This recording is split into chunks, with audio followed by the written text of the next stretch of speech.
one of the very best episodes of Frasier to ever air was the one called Don Juan in Hell. It's a two-parter, but the second part, in my opinion, should have won all kinds of awards. This is the episode, for those who are familiar, where he gets angry at his dad for telling him that it's not anybody else's fault that Frasier can't make it work with a woman. Frasier gets angry, leaves the house. Next scene, he's driving down the road. As he's driving, the segment is called Head Trip. Ex-wives, ex-fiancés appear in the car. The very first of which is Lilith, who is a psychiatrist herself and his ex-wife. The conversation is so rich. It is so on point. I've pulled segments of it because it was a perfect example of what I call subconscious or unconscious expectations. I've done at least one other podcast and or video about subconscious or unconscious expectations. In it, I mentioned that these subconscious expectations are what's driving whether or not we manifest. They call it manifesting if you're talking about the law of attraction or The Secret, or whether or not what we in the church decree and declare ever materializes. We have our vision boards, our dream boards, our motivation boards, but the board and the pictures on it in itself are not enough to bring your desired goals into existence. We're not manifesting because of these internal expectations. Now, in Frasier's case, he was always self-sabotaging his relationships. On one hand, he's Mr. I can't tell a lie because of ethics at some professional psychiatrist. On the other hand, he's telling lie after lie in relationships. Whatever it was, he would cut it off because if it got anywhere near being solid, he would self-sabotage. And that's what this conversation is in the car on its way to what turned out to be the family cabin. I'm not going to play the entire thing because of copyright concerns, but I do encourage you to look up season 9, episode 2 called Don Juan in Hell, because it's so rich in the conversations. You'll watch it multiple times because it's telling us the truth about what we're going through. So the first part I'm going to play for you occurred after he had gotten to the cabin. And in this scene, his mother, who passed away, his ex-girlfriend from college, I guess they were supposed to get married as well, his former girlfriend, Diane Chambers, who he met on Cheers, when Frasier was on Cheers, and she left him at the altar. And then his ex-wife, Lilith Stern, and she's a psychiatrist, but she cheated on him, which led to him moving back home to Seattle. But in this scene, his mother says some things to him that wakes him up. Let's listen. She was too good. And that's why you were afraid. All right, you're saying that I'm afraid of a good woman? You're afraid of losing a good woman. Again. It's bordering on a real epiphany for Frasier. See, this is the problem with us. We want, wish, wait for, pray for what we know in our head, our conscious desire. In a relationship, for example, in our career, could be that dream job. It could be your business. You're trying to get your business off the ground. Whatever it is for you that you want in your life, but can't seem to quite get to, the things that are going to be revealed in this episode are the exact dynamics that are holding us back. It's not about we don't know what we want. It's not about we don't want what's good for us. It's about what we're not dealing with inside. You have to deal with the internal expectations, because the very pain and trauma and hurt that resulted in us self-sabotaging in business, career, relationships, are the very things that we must address in order to realize what we know in our heads we want. Take a listen. So that's it. All this work just to find out that I have a fear of rejection? That's right. So I'm alone? Because I'm afraid to be alone?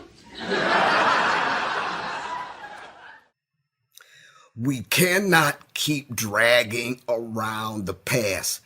We hear the phrase, living in the past. Don't live in the past.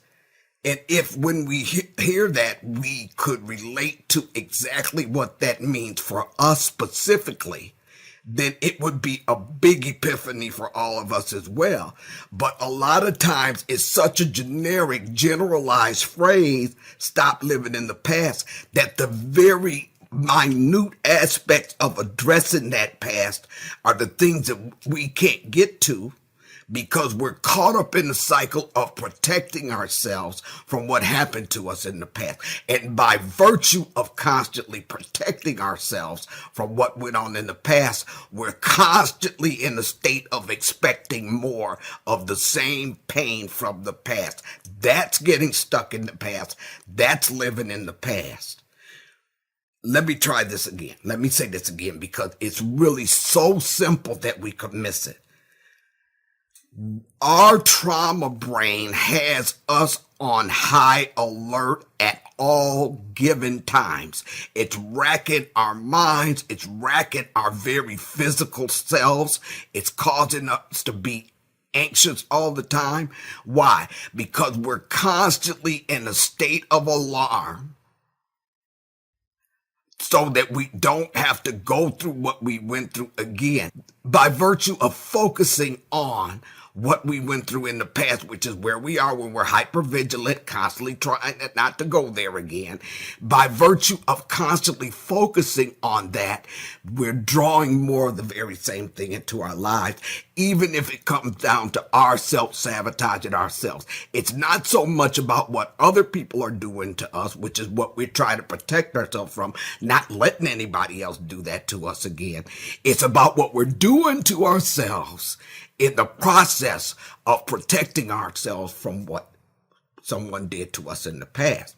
So you have to separate yourselves from that past in order to be able to get a different focus, not so inwardly protection focus, but more outwardly focusing on what we know in our heads that we want, while at the same time addressing the internal expectations that are holding us back.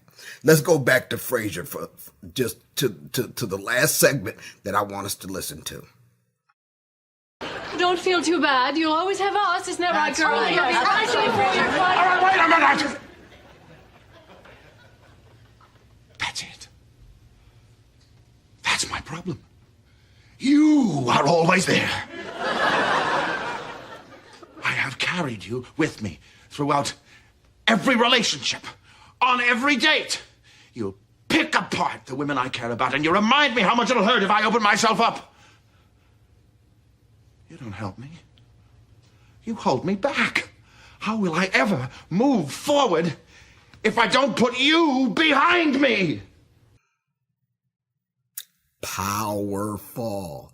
You mean I'm alone because I'm afraid of being alone?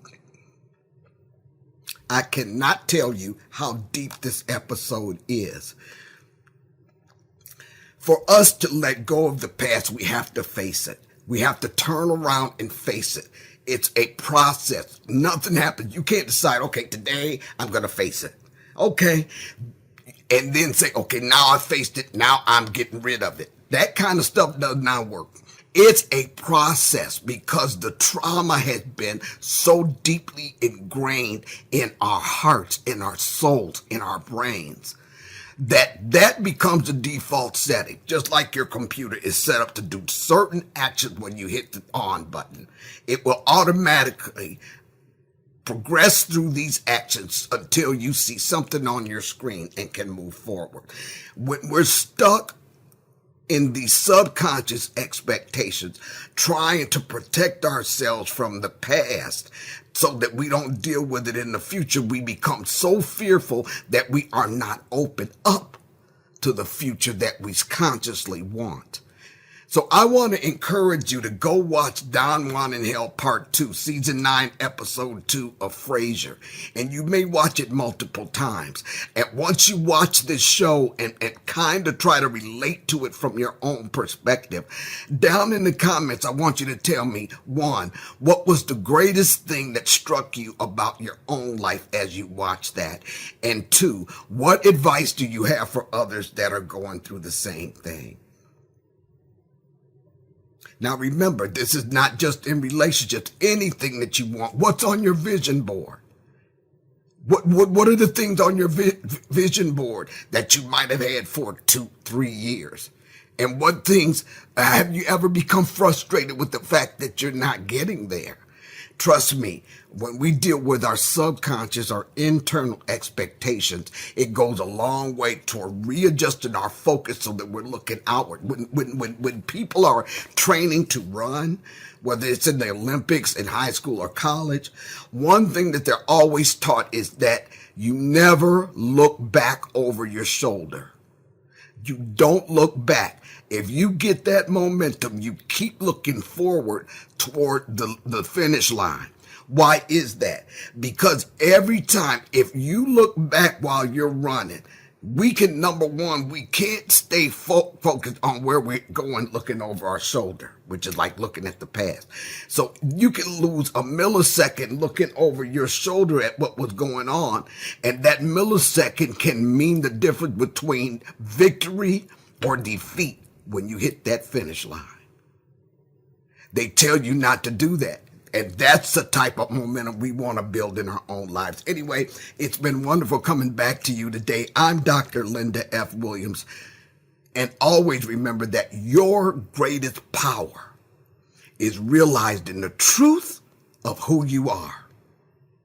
Know that truth.